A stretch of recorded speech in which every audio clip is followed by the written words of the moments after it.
नमस्कार दोस्तों, ओम नमः शिवाय। स्वागत है आप सभी का इस नए वीडियो में। ओम नमः शिवाय, जय श्री शिवाय, नमस्तुभ्यम, हर हर महादेव।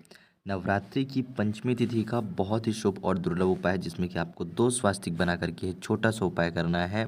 देखिए, यह जो उपाय है पूज्य गुरुदेव की ही कथा से बहुत ही सरल और सहज रूप से बताने का प्रयास करूंगी। कैसे दो स्वास्तिक का प्रयोग करके आप अपने जीवन में, अपने बच्चों के जीवन में, अपने पुत्र बेटी या बेटियों के जीवन में खुशहाली खुशमय जीवन बना सकते हैं। तो बहुत ही छोटा सा उपाय है। नवरात्रि के इस पावन समय में पंचमी तिथि के दिन पर ये छोटा सा अद्भुत उपाय हम सभी को करना है। कैसे करेंगे और किस प्रकार करेंगे, हम बहुत ही सरल और सहज रूप से समझने का प्रयास करेंगे। लेकिन प्लीज़ उससे पहले वीडियो को लाइक कर दीजिएगा और चैनल को सब्सक्राइब कर दीजिएगा अभी तक नहीं किया तो। देखिए, हमें करना क्या है, चलिए जानते हैं और समझते हैं। देखिए, हमें सबसे पहले इस उपाय में मुख्य रूप से आवश्यकता पड़ेगी, तो वह है चावल की। तो हमको चाहिएगा चावल। चावल जो है साबूदाने चाहिए होगा।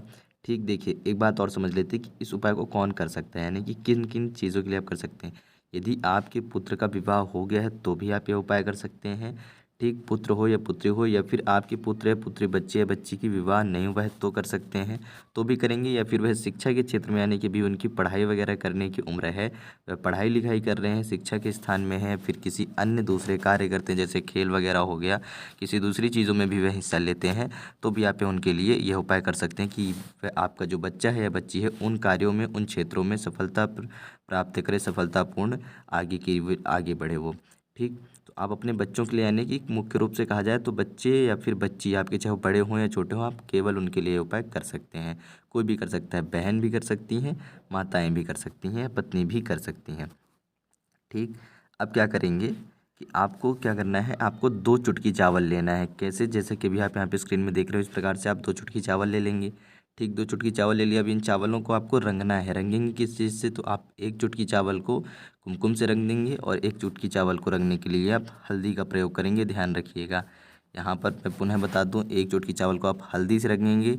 ठीक, और 1 चुटकी चावल को आप कुमकुम से रंगेंगे, यानी कि आपको कुमकुम और हल्दी 2 चीज़ों का प्रयोग करना है। दोनों चावलों को आपने रख दिया है अलग अलग और अच्छे से रंग दिया है, मिश्रण कर दिया। साथ ही साथ आपको आवश्यकता पड़ेगी 1 आम के पत्ते की। जैसे कि भी आप स्क्रीन में देख रहे हो, एक साफ़ सुथरा अच्छा सा आम का पत्ता होना चाहिए, जो कि कहीं से भी अखंडित ना हो। थोड़ा सा बड़ा पत्ता लीजिएगा ताकि आपको इसमें जो स्वास्तिक वगैरह है वह बनाने में आसानी हो। अब आपने एक पत्ता ले लिया है आम का। आपने जो ये आम का पत्ता लिया है, आपको इसमें भी स्वास्तिक बनाना है। कैसे, जो आपके पास यहाँ पर हल्दी और कुमकुम थे ना, इन्हीं से स्वास्तिक बनाएंगे। तो आपने एक कुमकुम वाला स्वास्तिक बना दिया, एक हल्दी वाला स्वास्तिक बना दिया, स्वास्तिक बना के तैयार कर दिया। ठीक, जब आप ये सारी क्रियाएं कर रहे होंगे ना, विधि कर रहे होंगे, तो आप चाहें या तो माता जी का नाम जाप कर सकते हैं। ठीक, कोई सा भी माता जी का जो भी मंत्र होते हैं, आप उनमें से कोई सा भी एक मंत्र जो भी आपको सबसे प्रिय लगे, आप माता जी का नाम मंत्र जप कर सकते हैं। या फिर पंचमी तिथि है तो आप माता जी के नाम का भी उच्चारण कर सकते हैं। ठीक, इतना कर लिया। जिन भी माता को आप मानते हो, या फिर ओम श्री देवी नमः, यानी कि जो भी आपको माता का मंत्र बहुत ही अच्छा सा, पवित्र सा, छोटा सा अच्छा लगता है, आप उस मंत्र का उच्चारण करें। या फिर आप अपने बच्चों के लिए कर रहे हैं तो सबसे अच्छा होता है गणेश जी के नाम मंत्र का जाप करना है। तो आप गणेश जी के भी नाम मंत्र का जाप करते हैं तो माता रानी की उतनी ही कृपा होती है, क्योंकि आप उनके पुत्र का नाम मंत्र का जप कर रहे हैं, ओम गणेशाय नमः। स्वास्तिक बना देने के बाद, जब आपने आम के पत्ते में स्वास्तिक बना दिया है, तो उसके बाद आपको इन दोनों पत्तों में जो आपके पास चावल है, उन चावलों को रखना है। अब यहाँ पे समझिएगा, जो हल्दी वाला चावल था वह आपने कुमकुम वाले स्वास्तिक के ऊपर रखा है, और जो कुमकुम वाला चावल था वह आपने हल्दी वाले स्वास्तिक के ऊपर रखा है। ठीक, दोनों को अलग अलग रखना है। समझ गए, जहाँ पे आपने कुमकुम से स्वास्तिक बनाया था वहाँ पे आप हल्दी वाला चावल रखेंगे, जहाँ पे आपने हल्दी से स्वास्तिक बनाया था वहाँ पे आप कुमकुम वाला चावल रखेंगे। यहाँ पर आपको ये चित्र देख करके समझ में आ रहा होगा कि मैं क्या कहना चाह रहा हूँ। इतना कर लिया आपने, पूर्ण रूप से पत्ता तैयार कर लिया। अब जिस व्यक्ति के लिए आपने यह उपाय करा है, अपने पति के लिए, फिर अपने बच्चों के लिए, तो आप उस व्यक्ति से इसको स्पर्श कराएंगे।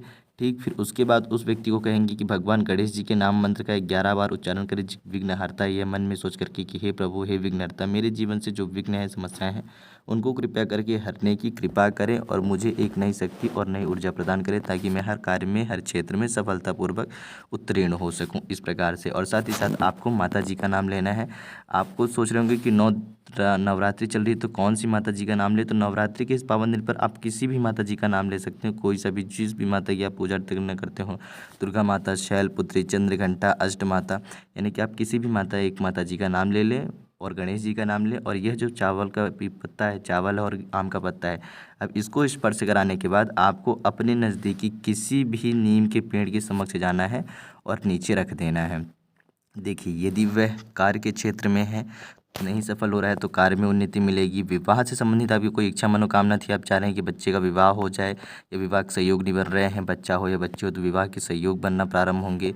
शिक्षा वगैरह के क्षेत्र में है तो वह अपने उन कार्यों में, शिक्षा के क्षेत्रों में उसको पहले से अधिक उत्तीर्ण होने की संभावना बढ़ जाएंगी और वो आपको दिखेगा कि उसके जो उत्तीर्ण होने के सार हैं, जो सफलता के सार हैं, जो शिक्षा में उसके जो ज्ञान है, जो बुद्धि है, वह अधिक परिपक्व हो जाएगी। तो ये जो छोटा सा उपाय था, आपको इसके धीरे धीरे सार खुद ब खुद दिखना प्रारंभ हो जाएंगे। तो ये विशेष उपाय पंचमी तिथि के दिन पे ज़रूर करिएगा, माता रानी जी को और गणेश जी को याद करके। तो बहुत ही छोटा और सरल सा उपाय था, पूज्य गुरुदेव की ही कृपा से बहुत ही सरल और सहज रूप से समझाने का प्रयास करा है।